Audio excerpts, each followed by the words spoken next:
What's better than Anchor's podcast creation tools? Nothing. Mankind has always searched for evidence of God's perfection, and we found it. Anchor is the easiest way to make a podcast. Anchor gives you everything you need in one place for free, which you can use straight from your phone or computer. The creation tools allow you to record and edit your podcast so it sounds great. They'll distribute your podcast for you so it can be heard everywhere. Spotify, Apple Podcasts, Google Podcasts, and the lesser of the podcast platforms like Stitcher. You can easily make money from your podcast with no minimum listenership. I've made $5, and I've been doing this for 3 months. So, download the Anchor app or go to anchor.fm to get started. Before I start the show, I feel like there should be a warning. I'm reading public domain books and short stories and whatever else. Some of it may be offensive. I don't read these things before, so I don't review it, so it's kind of just by chance.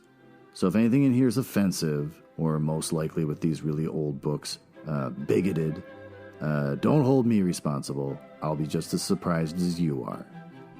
And with that, enjoy this episode of Leaves of Glen. I am Glenn Nuzzles.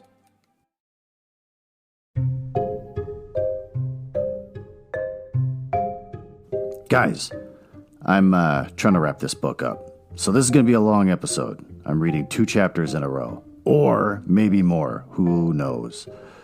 But we're going to read chapters 10 and 11 and see how far we can get. So we're skipping over intros. We're skipping over other waste of time things and getting straight to the meat of the story of Dorian Gray. So what happened in chapter 9? Basil wants to see his picture. That's it. That's all chapter 9 was about. Let's dive into the story.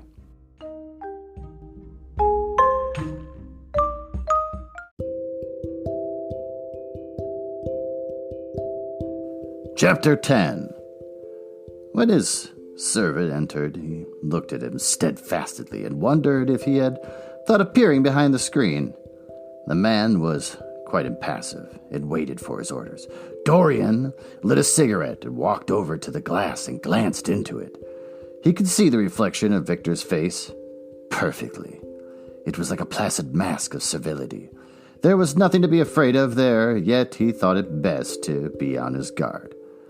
Speaking very slowly, he told him to tell the housekeeper that he wanted to see her, and then to go to the frame maker and ask him to send 2 of his men round at once. It seemed to him that the man left the room, his eyes wandered in the direction of the screen. Or was that merely his own fancy? After a few moments, in her black silk dress with old-fashioned thread mittens on her wrinkled hands, Mrs. Leaf bustled into the library. He asked her for the key of the schoolroom. The old schoolroom, Mr. Dorian? She exclaimed. Why, it's full of dust. I might get it arranged and put straight before you go into it. It is not fit for you to see, sir. It is not indeed. I don't want it put straight, Leaf. I only want the key. Well, sir, you will be covered with cobwebs if you go into it. Why, it hasn't been open for nearly 5 years. Not since his lordship died. He winced at the mention of his grandfather. He had hateful memories of him. That does not matter, he answered. I simply want to see the place, that is all. Give me the key. And here is the key, sir, said the old lady, going over to the contents of her bunch with tremulously uncertain hands. Here's the key. I'll have it off the bunch in a moment. But you don't think of living up there, sir, and you so comfortable here? I love that she's making a big point of, I'm going to take it off the keychain, and I'm doing it right now, like as if it's a big, long, laborious thing. No, he cried petulantly. Thank you, Leaf. That will do. She lingered for a few moments and was gregarious over some detail of the household. He sighed and told her to manage things as she went, or she thought best. She left the room, wreathed in smiles. As the door closed, Dorian put the key in his pocket and looked around the room. His eye fell on a large purple satin coverlet, heavily embroidered with gold, a splendid piece of late 17th century Venetian work that his grandfather had found in a convent near Bologna. Yes, That would serve to wrap the dreadful thing in. That's another thing about this story. Everything is fantastic. Even if you're just going to wrap a painting up in something, it's got to be the best. It had perhaps served often as a pall for the dead. Now it was to hide something that had a corruption of its own, worse than the corruption of death itself. Something that would breed horrors and yet would never die. What the worm was to the corpse, his sins would be to the painted image on the canvas. They would mar its beauty and eat away its grace. They would defile it and make it shameful. And yet the thing would still live on. It would always be alive. He shuddered, and for a moment he regretted that he had not told Basil the true reason for why he wished to hide the picture away. Basil would have helped him to resist Lord Henry's influence, and the still more poisonous influences that came from his own temperament. The love that he bore him, for it really was love, had nothing in it that was not noble and intellectual. It was not that mere physical admiration of beauty that is born of the senses and that dies when the senses tire. It was such love as Michelangelo had known, and Montaigne, and Winckelmann, and Shakespeare himself. Yes, Basil could have saved him. But it was too late now. The past could always be annihilated. Regret, denial, or forgetfulness could do that, but the future was inevitable. There were passions in him that would find their terrible outlet, dreams that would make the shadow of their evil real. He took up from the couch the great purple and gold texture that was covering it, and, holding it in his hands, passed behind the screen. Was the face on the canvas viler than before? It seemed to him that it was unchanged, and yet his loathing of it was intensified. Gold hair, blue eyes, and rose-red lips, they all were there. It was simply the expression that had altered. That was horrible in its cruelty, compared to what he saw in it, the censure or rebuke. How shallow Basil's reproaches about Sybil Vane had been. Oh, how shallow, and of what little account. His own soul was looking out at him from the canvas and calling him to judgment. A look of pain came across him, and he flung the rich pall over the picture. As he did so, a knock came to the door. He passed out as the servant entered. "The persons are here, monsieur." He felt that the man must be got rid of at once. He must not be allowed to know where the picture was being taken to. There was something sly about him, and he had thoughtful, treacherous eyes. Sitting down at the writing table, he scribbled a note to Lord Henry, asking him to send him round something to read and reminding him that they were to meet at 8:15 that evening. "Wait for an answer," he said, handing it to him, "and show the man in here." In 2 or 3 minutes, there was another knock, and Mr. Hubbard himself, the celebrated frame maker of South Audley Street, came in with a somewhat rough-looking young assistant. Mr. Hubbard was a florid, red-whiskered little man whose admiration for art was considerably tempered by the invariable impunctuosity. Okay, fine. I've been skipping over a lot, but that one I gotta look up. Impecunious. Impecunious. Having little or no money, penniless and poor. Impecunious. Impecuniosity of most of the artists who dealt with him. As a rule, he never left his shop. He waited for people to come to him.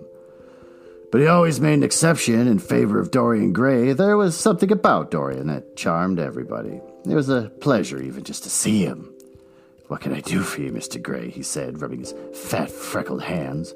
"I thought I would do myself the honor of coming round in person. I have just got a beauty of a frame, sir. Picked it up on sale.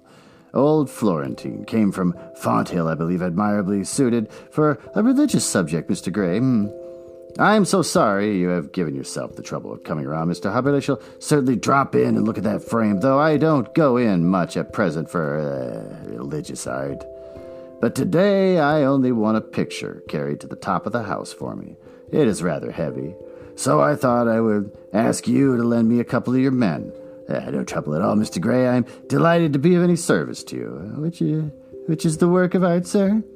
This, replied Dorian, moving the screen back. Can you move it, covering it all just as it is? I don't want it to get scratched going upstairs. There'll be no difficulty, sir, said the genial frame maker, beginning with the aid of his assistant to unhook the picture from the long brass chains by which it was suspended. And now, where should we carry it to, Mr. Gray?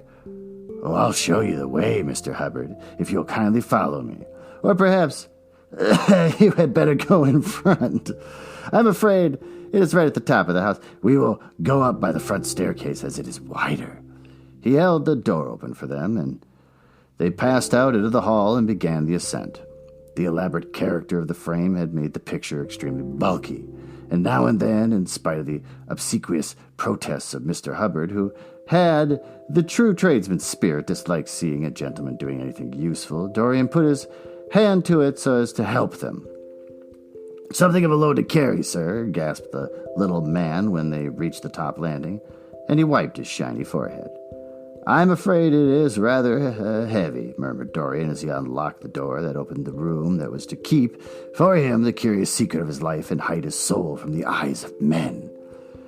He had not entered the place for more than 4 years. Not, indeed, since it had used it first as a playroom for when he was a child and when as a study as he grew somewhat older. It was a large, well-proportioned room which had been specifically built by the last Lord Kelso for the use of the little grandson, who, for his strange likeness to his mother, and also for other reasons, had always hated and desired to keep at a distance. It appeared to Dorian to have but little changed. There was the huge Italian caisson, with its fantastically painted panels and its tarnished gilt moldings, in which he had so often hidden himself as a boy. There the satinwood bookcase filled with his dog-eared schoolbooks. On the wall behind it was hanging the same ragged Flemish tapestry where a faded king and queen were playing chess in a garden, while a company of hawkers rode by, carrying hooded birds on their gauntleted wrists. How well he remembered it all. Every moment of his lonely childhood came back to him as he looked round.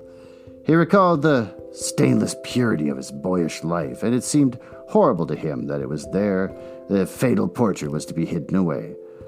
How little he had thought in those dead days of all that was in store for him. There was no other place in the house so secure from prying eyes as this. He had the key, and no one else could enter it. Beneath its purple pall, a face painted on the canvas could grow bestial, sodden, and unclean. What did it matter? No one could see it. He himself would not see it. Why should he watch the hideous corruption of his soul? He kept his youth, and that was enough. And besides, might not his nature grow finer after all? There's no reason that the future should be so full of shame. Some love might come across his life and purify him, and shield him from those sins that seemed to be already stirring in spirit and in flesh. Those curious, unpictured sins whose very mystery lent them their subtlety and their charm. Perhaps someday the cruel look will have passed away from the scarlet sensitive mouth, and he might show to the world Basil Hallward's masterpiece. No, that was impossible. Hour by hour, week by week, the thing upon the canvas was growing old. It might escape the hideousness of sin, but the hideousness of age was in store for it. The cheeks would become hollow or flaccid. Yellow crow's feet would creep around the fading eyes and make them horrible. The hair would lose its brightness. The mouth would gape and droop. It would be foolish or gross, as the mouths of old men are. There would be the wrinkled throat, the cold, blue-veined hands, the twisted body that he remembered in the grandfather who had been so stern to him in boyhood. The picture had to be concealed. There was no help for it. "Bring it in, Mr. Hubbard, please," he said wearily, turning round. "I am sorry I've kept you so long. I was thinking of something else." "Always glad to have a rest, Mr. Gray," answered the frame maker, who was still gasping for breath. "Where should we put it, sir?" "Oh, anywhere. Here, this'll do. I don't want to have it hung up. Just lean it against the wall. Thanks." "Might one look at the work of art, sir?" Dorian started. "It would not interest you, Mr. Hubbard," he said, keeping his eye on the man. He felt ready to leap upon him and fling him to the ground if he dared lift the gorgeous hanging that would conceal the secret of his life. "I shan't trouble you any more now. I am much obliged for your kindness in coming around." Not at all, Mr. Gray. Ever ready to do anything for you, sir." And Mr. Hubbard tramped downstairs, followed by his assistant, who glanced back at Dorian with a look of shy wonder in his rough, uncomely face. He had never seen anyone so marvelous. When the sound of their footsteps had died away, Dorian locked the door and put the key in his pocket. He felt safe now. No one would ever look upon the horrible thing. No eye but his would ever see his shame. On reaching the library, he found that it was just after 5 o'clock and that the tea had already been brought up. On a little table of dark perfumed wood, thickly encrusted with nacre, a present from Lady Radley, his guardian's wife, a pretty professional invalid who had spent the preceding winter in Cairo, was lying a note from Lord Henry, and beside it was a book bound in yellow paper, the cover slightly torn and the edges soiled. A copy of the 3rd edition of the St. James Gazette had been placed on the tea tray. It was evident that Victor had returned. He wondered if he had met the men in the hall as they were leaving the house and wormed out of them what they had been doing. He would be sure to miss the picture, had no doubt missed it already, while he had been laying the tea things. The screen had not been set back, and a blank space was visible on the wall. Perhaps some night he might find him creeping upstairs and trying to force the door of his room. It was a horrible thing to have a spy in one's house. He had heard of rich men who had been blackmailed all their lives by some servant who had read a letter, overheard conversation, or picked up a card with an address, or found beneath the pillow a withered flower or a shred of crumpled lace. He sighed, and having poured himself out some tea, opened Lord Henry's note. It was simply to say that he had sent him round the evening paper and a book that might interest him, and that he would be at the club at 8:15. He opened St. James languidly and looked through it. A red pencil mark on the 5th page caught his eye. It drew attention to the following paragraph. "Inquest on an actress. An inquest has been held this morning at the Bell Tavern, Hoxton Road, by Mr. Danby, the district coroner, on the body of Sybil Vane, a young actress recently engaged at the Royal Theatre, Holborn. A verdict of death by misadventure was returned. Considerable sympathy was expressed for the mother of the deceased, who was greatly affected during the giving of her own evidence, and that of Dr. Burrell, who had made the post-mortem examination of the deceased." He frowned, and tearing the paper in two, went across the room and flung the pieces away. How ugly it all was, and how horribly real ugliness made things.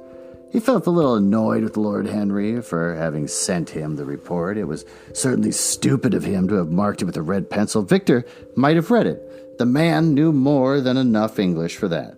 Perhaps he had read it and had begun to suspect something, and yet, what did it matter? What had Dorian Gray to do with Sybil Vane's death? There was nothing to fear. Dorian Gray had not killed her.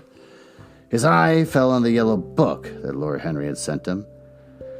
What was it, he wondered. He went toward the little pearl-colored octagonal stand that had always looked to him like the work of some strange Egyptian bees that wrought in silver, and, taking up the volume, flung himself into an armchair and began to turn over the leaves. After a few minutes, he became absorbed. It was the strangest book he had ever read. It seemed to him that in exquisite raiment and to the delicate sound of flutes, the sins of the world were passing in dumb show before him. Things that had dimly dreamed of were suddenly made real to him. Things which he had never dreamed were gradually revealed.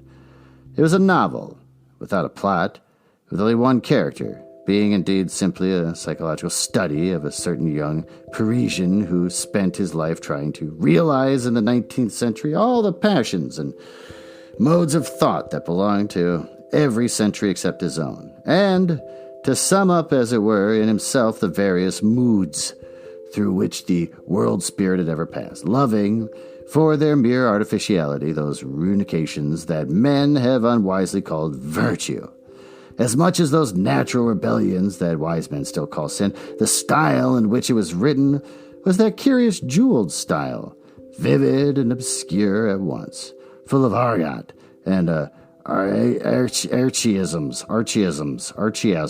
I'm not looking it up, of technical expressions and of elaborate paraphrases that characterizes the work of some of the finest artists of the French school of symbolists. There were in its metaphors, as monstrous as orchids and as subtle in color, the life of the senses was described in the terms of mystical philosophy. One hardly knew at times whether one was reading the spiritual ecstasies of some medieval saint or of the morbid confessions of a modern sinner. It was a poisonous book. The heavy odor of incense seemed to cling about its pages and to trouble the brain. The mere cadence of the sentences, the subtle monotony of their music was so full as it was of complex refrains and movements elaborately repeated, produced in the mind of the lad as he passed from chapter to chapter a form of reverie, a malady of dreaming, that made him unconscious of the falling day and creeping shadows. Cloudless and pierced by one solitary star, a copper-green sky gleamed through the windows. He read on by its wan light till he could read no more. Then, after his valet had reminded him several times of the lateness of the hour, he got up and, going to the next room, placed the book on the little Florentine table that always stood at the bedside and began to dress for dinner. It was almost 9 o'clock before he reached the club, where he found Lord Henry sitting alone in the morning room, looking very much bored. "I am so sorry, Harry," he cried out, "but really, it is entirely your fault. That book you sent me has fascinated me that I forgot how the time was going." Yes, I thought you would like it," replied his host, rising from his chair. "I didn't say I liked it, Harry. I said it fascinated me. There's a great difference." "Ah, you have discovered that," murmured Lord Henry, and they passed into the dining room.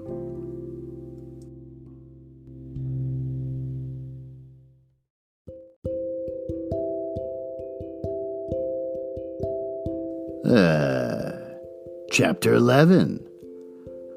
For years, Dorian Gray could not free himself from the influence of this book. Or perhaps it would be more accurate to say that he never sought to free himself from it. He procured from Paris no less than 9 large paper copies of the first edition and had them bound in different colors so that they might suit his various moods and the changing fancies of a nature over which he seemed, at times, to have almost entirely lost control. The hero, the wonderful young Parisian in whom the romantic and scientific temperaments were so strangely blended, became to him a kind of prefiguring type of himself. And indeed, the whole book seemed to him to contain the story of his own life, written before he had lived it. At one point, he was more fortunate than the novel's fantastic hero. He never indeed, had any cause to know that somewhat grotesque dread of mirrors and polished metal surfaces and still water which came upon the young Parisian so early in his life and was occasioned by the sudden decay of a bow that had once apparently been so remarkable. It was with an almost cruel joy, and perhaps in nearly every joy, as certainly in every pleasure, cruelty has its place. And he used to read the latter part of the book with its really tragic, if somewhat overemphasized account of the sorrow and despair of one who had himself lost what in others and in the world he had most dearly valued. For the wonderful beauty that had so fascinated Basil Hallward and many others beside him seemed never to leave him.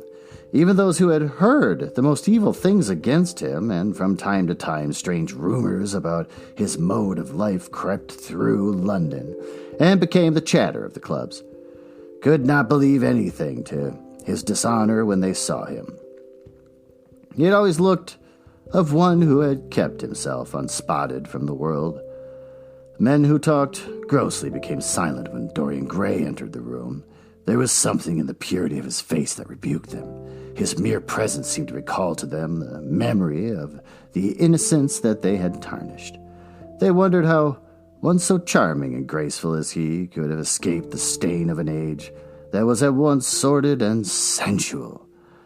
Often, On returning home from one of those mysterious and prolonged absences that gave rise to such strange conjecture among those who were his friends or thought that they were so too, he himself would creep upstairs to the locked room and open the door with the key that never left him now, and stand with a mirror in front of the portrait that Basil Hallward had painted of him, looking now at the evil and aging face on the canvas, and now at the fair young face that laughed back at him from the polished glass.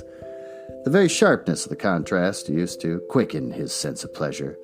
He grew more and more enamored of his own beauty, more and more interested in the corruption of his own soul. He would examine with minute care, and sometimes with a monstrous and terrible delight, the hideous lines that seared the wrinkling forehead or crawled around the heavy sensual mouth, wondering sometimes which were the more horrible, the signs of sin or the signs of age. He would place his white hands beside the coarse, bloated hands of the picture and smile. He mocked the misshapen body and the falling limbs. There were moments, indeed, at night, when, lying sleepless in his own delicately scented chamber, or in the sordid room of the little ill-famed tavern near the docks, which, under an assumed name and in disguise, it was his habit to frequent, he would think upon the ruin he had brought upon his soul with a pity that was all the more poignant because it was purely selfish. But moments such as these were rare. That curiosity about life, which Lord Henry had first stirred in him as they sat together in the garden of their friends, seemed to increase with gratification.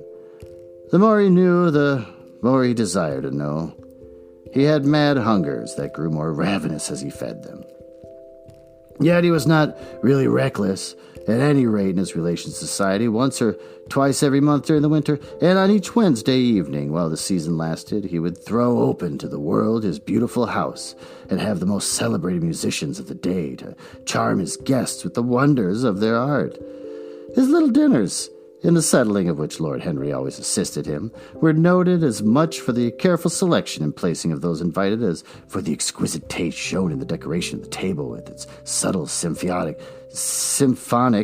arrangements of exotic flowers and embroidered cloths and antique plate of gold and silver. Indeed, there were many, especially among the very young men who saw or fancied that they saw in Dorian Gray the true realization of a type which they had often dreamed in Ecton or Oxford days, a type that was to combine something of the real culture of the scholar with all the grace and distinction and perfect manner of a citizen of the world. That was a really long paragraph with no periods. To them he seemed to be of the company of those whom Dante describes as having sought to make themselves perfect by the worship of beauty. Like Gautier, he was one for whom the visible world existed. But certainly to him, life itself was the first, the greatest of the arts, and for all the other arts seemed to be but a preparation.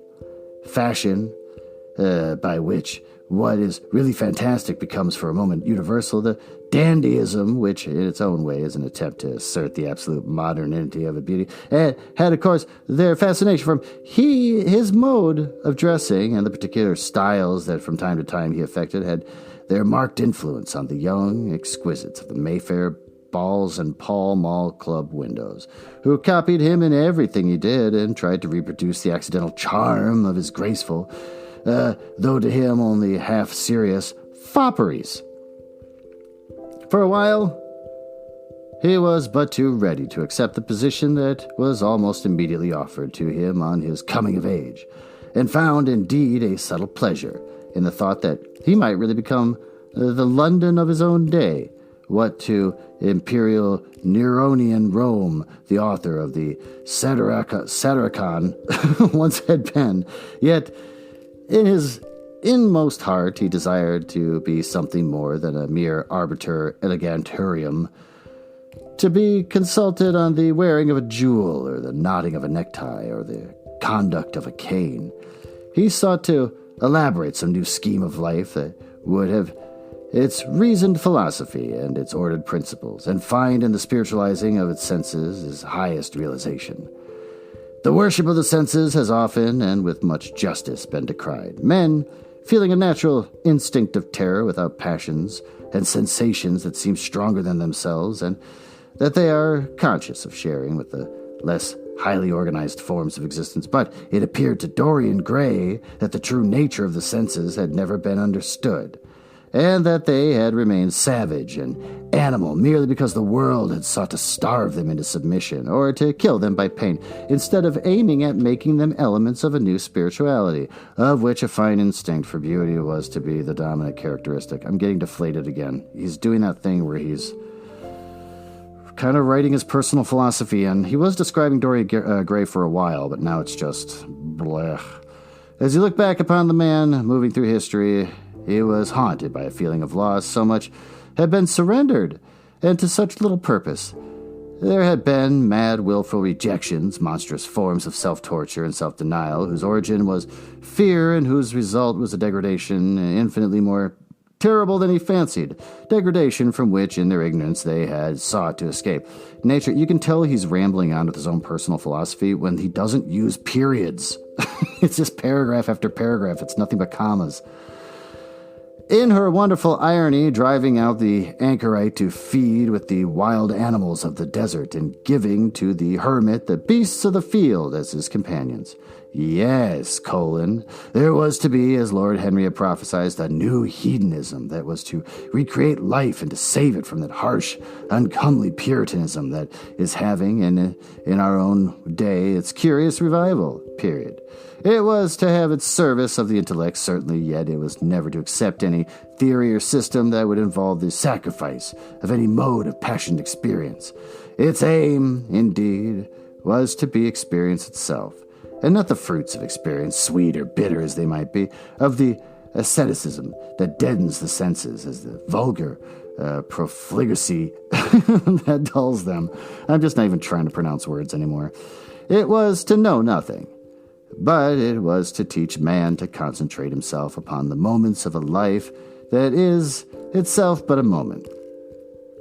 There are few of us who have not sometimes wakened before dawn, either after one of those dreamless nights that make us almost enamored of death, or one of those nights of horror and misshapen joy, when through the chambers of the brain sweep phantoms more terrible than reality itself, and indistinct with the vivid life that lurks in all grotesqueness in the lens of the Gothic art and its enduring vitality, this art being the one of my fancy, especially the art of those whose minds might have been troubled with the malady of reverie.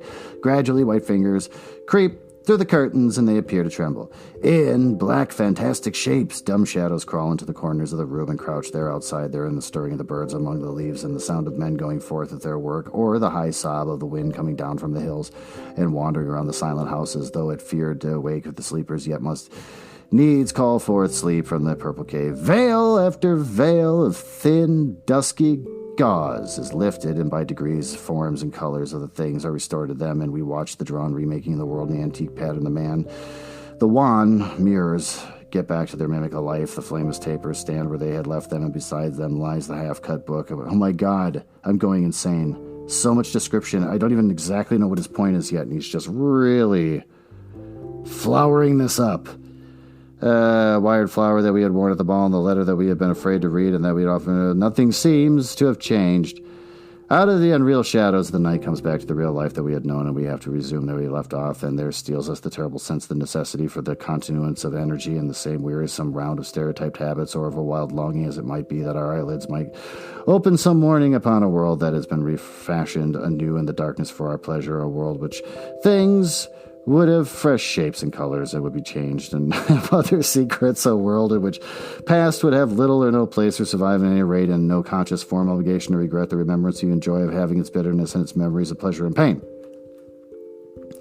It was the creation of such worlds as these that seemed to Dorian Gray to be the true object, or amongst the true objects of life, and in his search for sensations that would be at once new and delightful, possesses the element of strangeness that is so essential to romance, he would often adopt certain modes of thought that he knew to be really alien to his nature, abandon himself to their subtle influences, and then, having, as it were, caught their color and satisfied his intellectual curiosity, leave them with a curious indifference that is not incompatible with the real ardor of temperament, and that, indeed, according to certain modern psychologists, is often a condition of it. It was rumored of him once that he was about to join the Roman Catholic Communion, and certainly the Roman ritual had always a great attraction for him. The daily sacrifice, more awful reality than all the sacrifices of the antique world, stirred him as much by its superb rejection of the evidence of the senses as by the primitive simplicity of its elements and the eternal pathos of the human tragedy that it sought to symbolize. He loved to kneel down on the old, cold marble pavement and watch the priest in his stiff, flowered dalmatic, slowly, with white hands, moving aside the veil of the tabernacle or raising aloft the jeweled, lantern-shaped monstrance with that pallid wafer that at times one would fain think is indeed the panis calatis, the bread of angels, or robed in the garments of the Passion of Christ, breaking the host into a chalice and smiting his breast for his sins. The fuming censers that the grave boys in their lace and scarlet tossed into the air like great gilt flowers had their subtle fascination for him. As he passed out, he used to look with wonder at the black confessionals and long to sit in the dim shadow of one of them and listen to men and women whispering through the worn grating the true story of their lives. But he never fell into the error of arresting his intellectual development by any formal acceptance of creed or system, or of mistaking for a house in which to live an inn that is but suitable for sojourn of the night, or for a few hours of a night in which there are no stars and the moon is in travail. Mysticism, with its marvelous power of making common things strange to us, and the subtle antinomianism that always seems to accompany it, moved him for a season. And for a season he inclined to the materialistic doctrines of the Darwinianist movement in Germany, and found a curious pleasure in tracing the thoughts and passions of men to some pearly cell in the brain or some white nerve in the body, delighting in the conception of the absolute dependence of the spirit on certain physical conditions, morbid or healthy, normal or deceased. Yet, as has been said of him before, no theory of life seemed to him to be of any importance compared to life itself. He felt keenly conscious of how barren all intellectual speculation is when separated from action and experiment. He knew that the senses, no less than the soul, have their spiritual mysteries to reveal. And so he would now study perfumes and their secrets of their manufacture, distilling heavily scented oils and burning odorous gums from the east. He saw that there was no mood of the mind that had not its counterpart in the sensuous life, and set himself to discover their true relations. Wondering what there was in frankincense that made one mystical, and in ambrosias that stirred one's passions, and in violets that woke the memory of dead romances, and in musk that troubled the brain, and in chimpak that stained the imagination, and seeking often to elaborate a real psychology of perfumes, and to estimate the several influences of sweet-smelling roots and scented pollen-laden flowers, of aromatic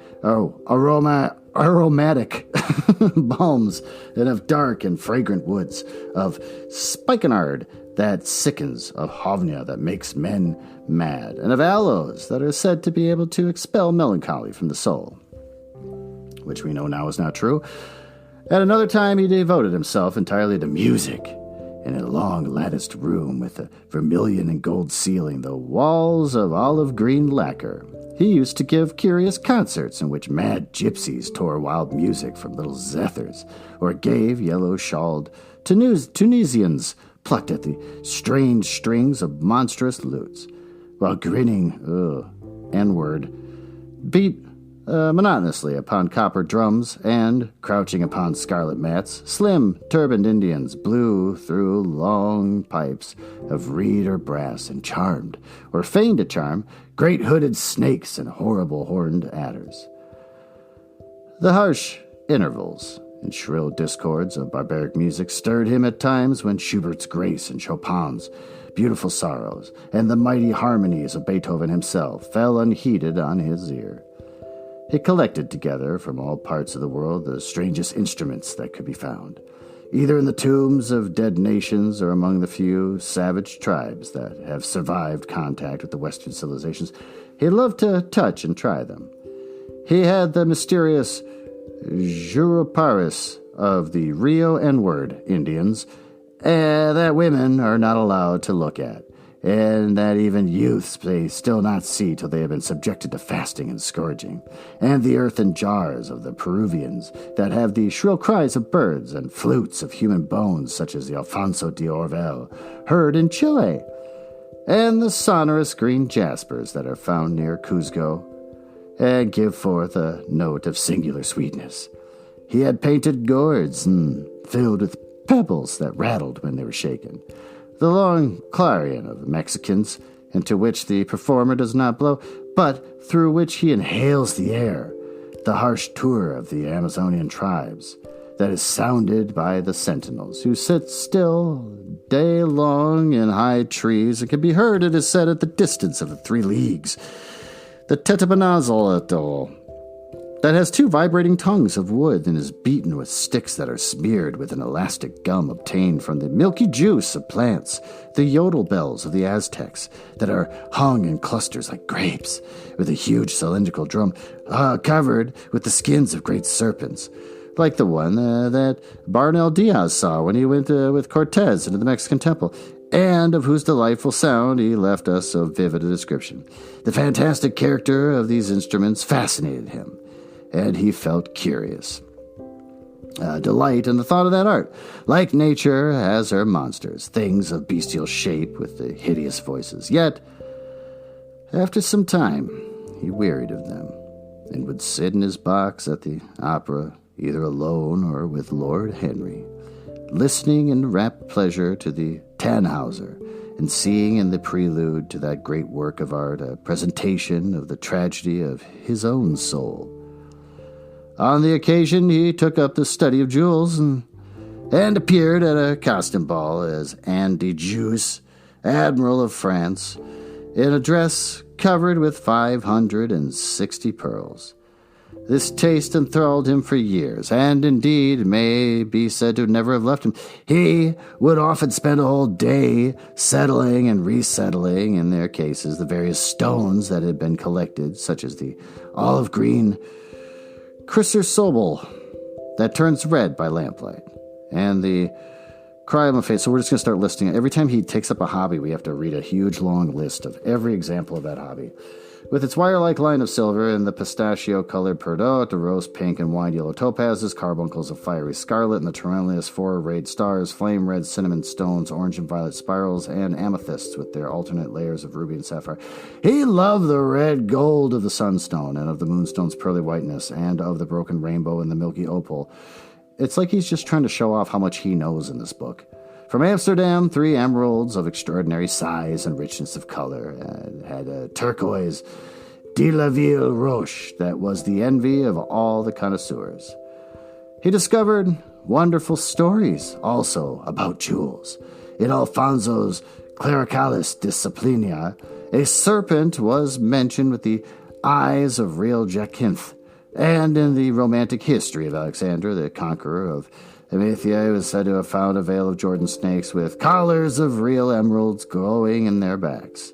There was a gem in the brain of the dragon, Philostratus told us, and by the exhibition of the golden letters and a scarlet robe, the monster could be thrown into a magical sleep and slain. According to the great alchemist, Pierre de Boniface, whatever, the diamond rendered the man invisible, and the agate of India made him eloquent. The cornelian appeased anger, and the hyacinth provoked sleep, and the amethyst drove away the fumes of wine, the garnet cast out demons, and the hydropubis deprived the moon of her color. This is such a tedious chapter. The selenite waxed and waned with the moon, and the Molochius discovers the thieves to be affected only by the blood of kids. Leonardus Camillus had seen a white stone taken from the brain of a newly killed toad, and there was a certain antidote against poison. The bezoar was found in the heart of the Arabian deer. It was a charm that could cure the plague. In its nests of Arabian birds was the aphilis, and according to Demetrius, he kept the wearer from any danger of fire. The king of Ceylon, this is a new chapter, rode through his city with a large ruby in his hand. As the ceremony of his coronation, the gates of the palace of John and the priests were made of sardis, with the horn of the horned snake inwrought, so that no man might bring poison within. Over the gable were 2 golden apples, in which there were 2 carbuncles, so that the gold might shine by day and the carbuncles by night. In Lodge's strange romances, a Marguerite of America, it was stated that in the chamber of the queen one could behold all the chaste ladies of the world, enchased out of silver, looking through fair mirrors of chrysolites, carbuncles, sapphires, and green emeralds. Marco Polo had seen the inhabitants of Zipangu place rose-colored pearls in the mouths of the dead. The sea monster had been enamored of the pearl that the diver brought to the King Perozes that had slain the thief and mourned for 7 moons over its loss. When the Huns lured the king into the great pit, he flung it away. Procopius tells this story, nor was it ever found again, though the Emperor Ansenatus offered 500 weight of gold pieces for it. The king of Malabar had shown the certain Venetian rosary 304 pearls of every god had been worshipped.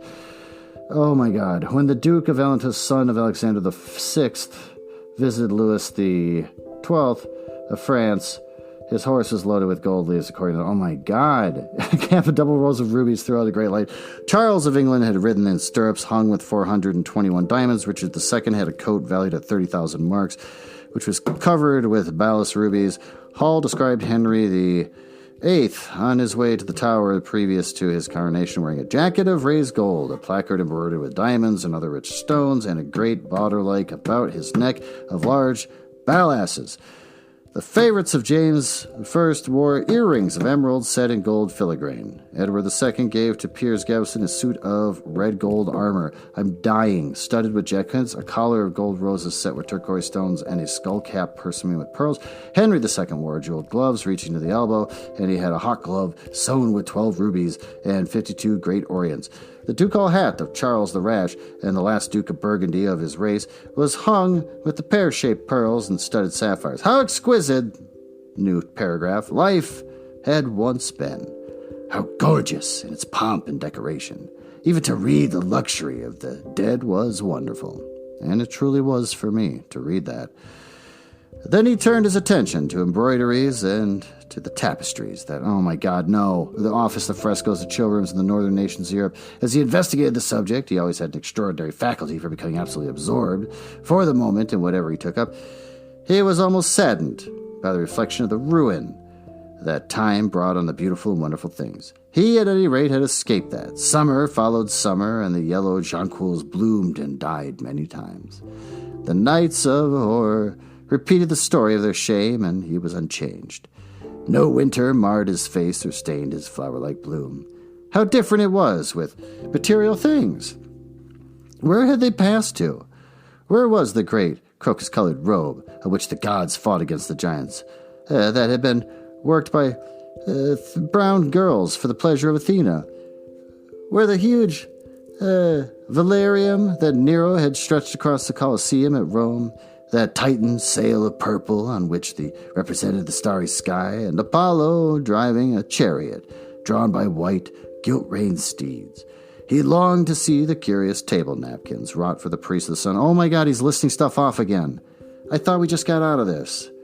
At which there displayed the dainties and the vanities that could be wanted for a feast, the mortuary cloth of King Chalipric with its 300 golden bees, the fantastic robes that I swear he's writing this because he thinks it's funny that people have to sit and read it.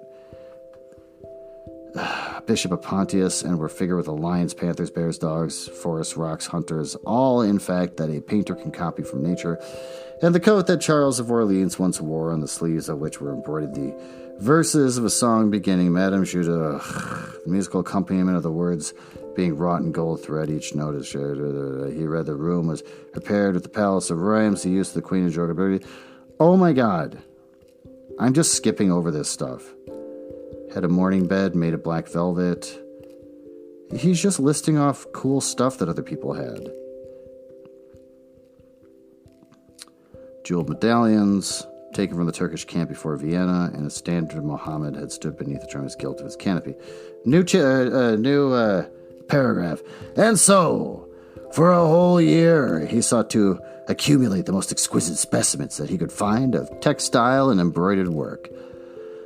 Getting the dainty Delhi muslins, finely wrought with gold-threaded playments, oh, don't do it again, and stitched over the iridescent beetle's wings, the Dhaka gauzes that from their transparency were known in the East as woven air, and the running water and evening dew, strange figure cloths from Java. Elaborate. Oh, he's doing it again! God! And wrought from the fleur-de-lis, birds and images, veils from Lacus, Sicilian brocades, stiff Spanish velvets, Georgian work with his gilt coins, the Japanese, whatever, with his green tone. He's doing it again. Okay, new paragraph. He had a special passion, also, for ecclesiastical vestments. Oh, no! As indeed he had for everything connected with the service of the church. In the long cedar chest that lined the west gallery of his house, he stored away many rare and beautiful specimens that was really the raiment of the bride of Christ. Who must wear purple and jewels and fine linen, that I am scared to get into this paragraph. She may hide the pallid, macerated body that is worn by the suffering that she seeks for and wounded by self-inflicted pain. He possessed a gorgeous cope of crimson silk and gold thread damask, figured with a repeating pattern of golden pomegranates and six-petaled floral blossoms, beyond which, on either side of the pineapple device, wrought in seed pearls, the offerings were divided into panels representing scenes of the life of the Virgin, and the coronation of the Virgin was figured in colored silks upon the hood. This was Italian work of the 15th century. Another cope was of green velvet. Oh my God, he's definitely doing it again. Now he's going to take every topic and then start listing off cool things. Started medallions, St. Sebastian had chapels too, amber-colored silk, yellow silk damask, crucifixion of Christ embroidered with lions and peacocks. Ugh, I'm dying. Mystic offices. Okay, new paragraph. For these treasures and everything, I am so nervous that the next paragraph is just going to be another laundry list of stuff that he collected in his lovely house, were to be to him means of forgetfulness, modes by which he could escape for a season from the fear that seemed to him at times to be almost too great to be borne. Upon the walls of the lonely locked room where he had spent so much of his boyhood, he had hung with his own hands the terrible portrait whose changing features showed him the real degradation of his life. Okay, we're back to the story again. And in front of it had draped the purple and gold pall as a curtain. For weeks, he would not go there, would forget the hideous painted thing, and get back his light heart, his wondrous joyousness, his passionate absorption in mere existence. Then, suddenly, some night he would creep out of the house, go down to a dreadful places near Blue Gate Fields, and stay there day after day, until he was driven away. On his return, he would sit in front of the picture, sometimes loathing it and himself, but filled at other times with that pride of individualism that is half the fascination of sin and smiling with secret pleasure at the misshapen shadow that he had to bear the burden that should be his own. After a few years, he could not endure to be long out of England, and gave up the villa that he had shared at Treville with Lord Henry, as well as the little white walled-in house at Algiers, where they had more than once spent a winter. He hated to be separated from the picture that was such a part of his life, and was also afraid that during his absence someone might gain access to the room, in spite of the elaborate bars that he had caused to be placed upon the door. He was quite conscious that this would tell them nothing. It was true that the portrait was still preserved under all the foulness and ugliness of his face, its marked likeness to himself, but what could they learn from that? He would laugh at anyone who tried to taunt him. He had not painted it. What is it to him how vile and full of shame it looked? Even if he told them, would they believe it? Yet he was afraid. Sometimes, when he was down on his great house in Nottinghamshire, entertaining the fashionable young men of his own rank who were his chief companions, and astounding the county by the wanton luxury and gorgeous splendor of his mode of life, he would suddenly leave his guests and rush back to town to see that the door had not been tampered with, and that the picture was still there. What if it would be stolen? The mere thought made him cold with horror. Surely the world would know his secret then. Perhaps the world already suspected it. For a while he fascinated many. There were not a few who distrusted him. He was very nearly blackballed at a West End club, which his birth and societal position fully entitled him to become a member. And it was said that on one occasion, when he was brought by a friend into the smoking room of the Churchill, the Duke of Berwick and another gentleman got up in a marked manner and went out. Curious stories had become current about him after he had passed his 25th year.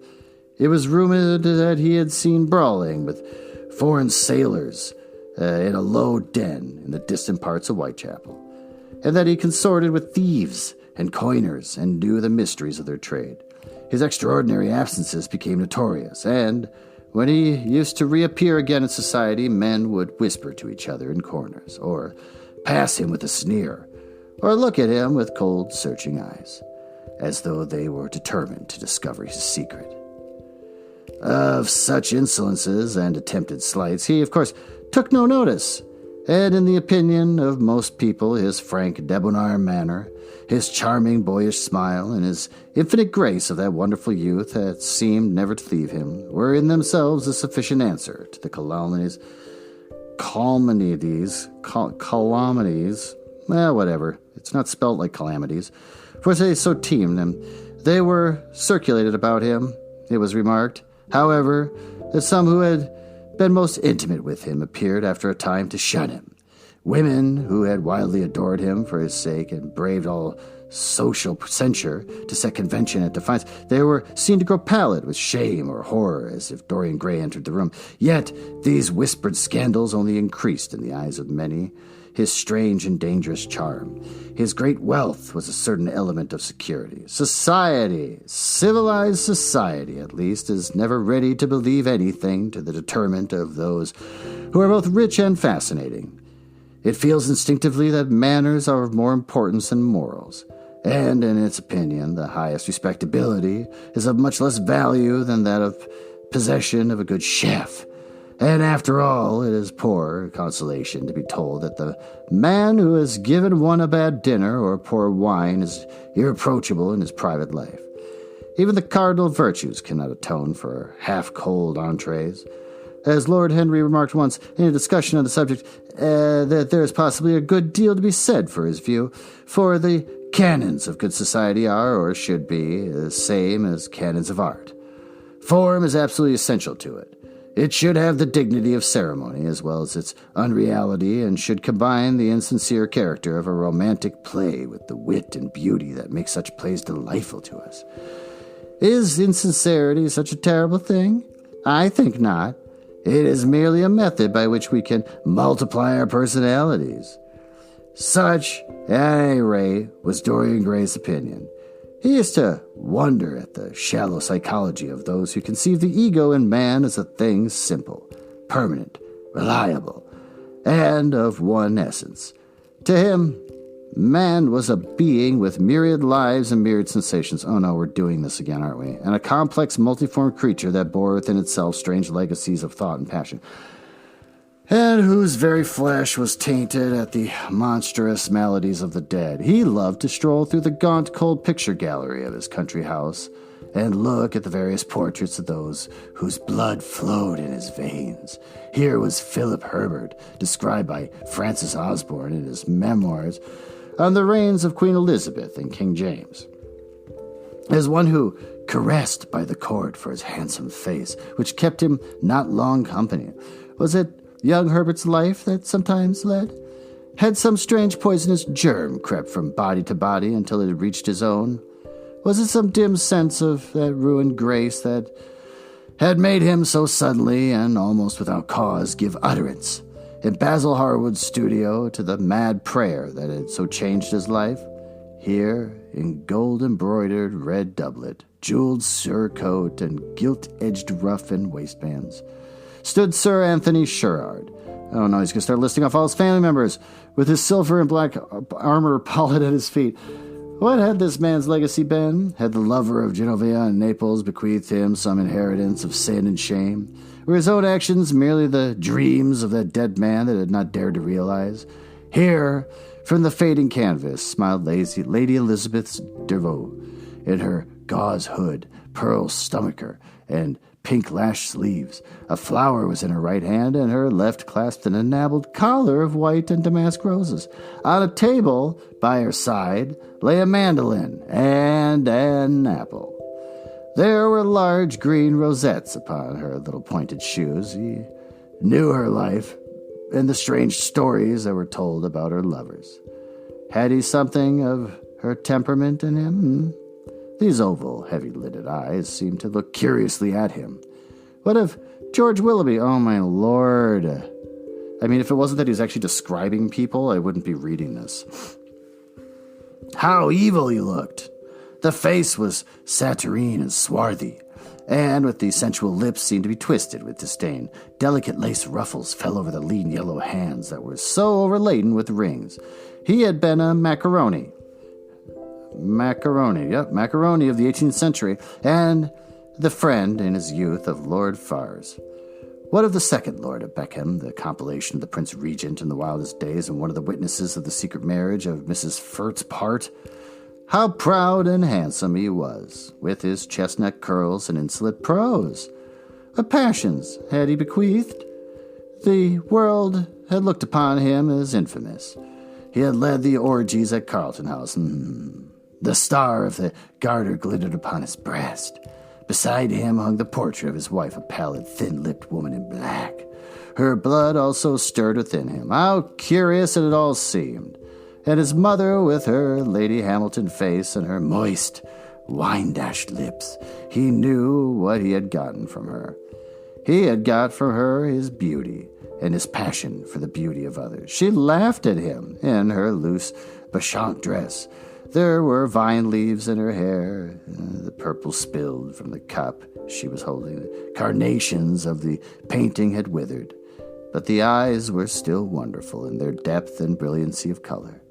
They seemed to follow him wherever he went. Yet, one had ancestors in literature as well as one's own race. Nearer, perhaps, in type and temperament, many of them, and certainly with an influence of which one was more absolutely conscious. There were times when it appeared to Dorian Gray that the whole of history was merely the record of his own life. Not as he had lived it in fact, an act and circumstance, but as his imagination had created it for him, as it had been in his brain and in his passions. He felt that he had known them all, those strange, terrible figures that had passed across the stage of the world and made sin so marvelous and evil so full of subtlety. It seemed to him that in some mysterious way their lives had been his own. The hero of the wonderful novel that had so influenced his life, or back to that, had himself known this curious fancy.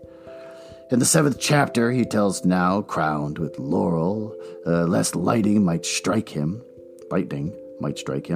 he had sat, as Tiberius, in a garden at Capri, reading the shameful books of Elephantis, while dwarves and peacocks strutted around him, and the flute player mocked the swinger of the censer, and as Caligula had caroused with the green-shirted jockeys in their stables, and supped in an ivory manger with a jewel-front-lidded horse, and as Domitian had wandered through a corridor lined with marble mirrors, looking round with haggard eyes for the reflection of the dagger that was to end his days, and sick with ennui, that terrible tedium vitae that comes on those whom life denies nothing, and had peered through a clear emerald at the red shambles of the circus, and then in a litter of pearl, and he's doing it again, and purple drawn by silver-shod mules, had been carried through the street of the pomegranates in the house of gold, and the men cry as Nero Caesar had been passed by, and as Elagabalus, whatever, had painted his face with colors. He's going to start listing off all these Roman emperors, just like he did with all the jewels and everything else, among women, and brought the moon from Carthage and given her in mystic marriage to the sun. Over and over again, Dorian used to read this fantastic chapter, and the 2 chapters immediately following, in which, as in some curious tapestries or cunningly wrought enamels, were pictured the awful and beautiful forms of those whom vice and blood and weariness had made monstrous or mad. Filippio, Duke of Milan, who slew his wife and painted her lips with a scarlet poison that her lover might suck death from the dead thing.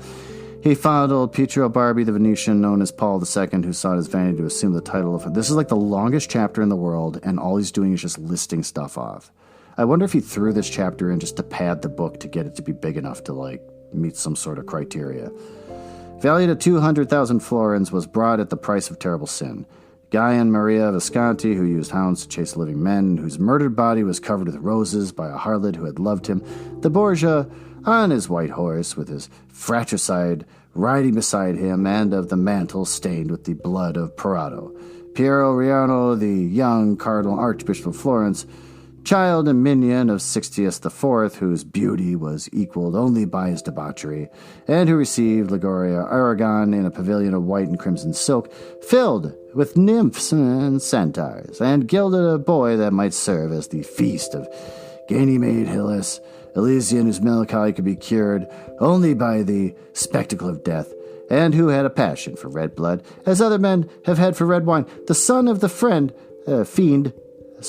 as was reported, and one who had cheated his father at dice when gambling with him in his own soul, Gimbiasta Sibo, who in mockery took the name of innocent, and into whose torpid veins the blood of 3 lads was infused by a Jewish doctor, Sigomonsto Malista, the lover of Isioda, the lord of Remini, whose effigy was burned at Rome at the enemy of God and men, who strangled Paulius with a napkin and gave poison to Geneva Detiste in a cup of emerald, and in honor of a shameful passion built a pagan church for Christian worship, Charles VI, who had so wildly adored his brother. Oh my God, I'm going insane.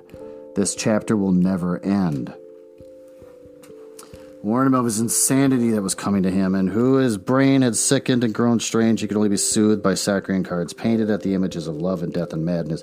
And in his trimmed jerkin and jeweled cap, did I do something? Did the ghost of this author come down to just punish me? Comeliness such as that he would lie in a yellow piazza that hated him and could not but weep, and Atlanta would curse him with pain. New paragraph.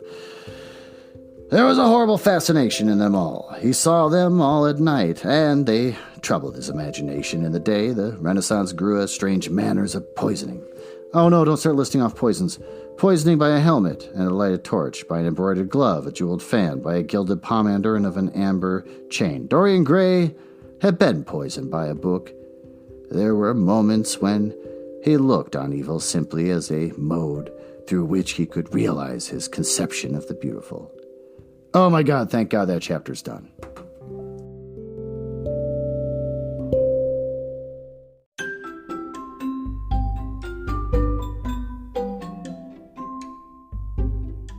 Well, what did we learn here today? That Oscar Wilde can be pretty good at writing and can also really suck at writing. When I read this book 10 years ago, I don't remember having to plow through an entire chapter of just listing off examples of stuff. He picks a topic, he lists off every single example he can find on it. Maybe 10 years ago, I didn't have the extra braggy edition of Dorian Gray. Maybe I don't have the edited version.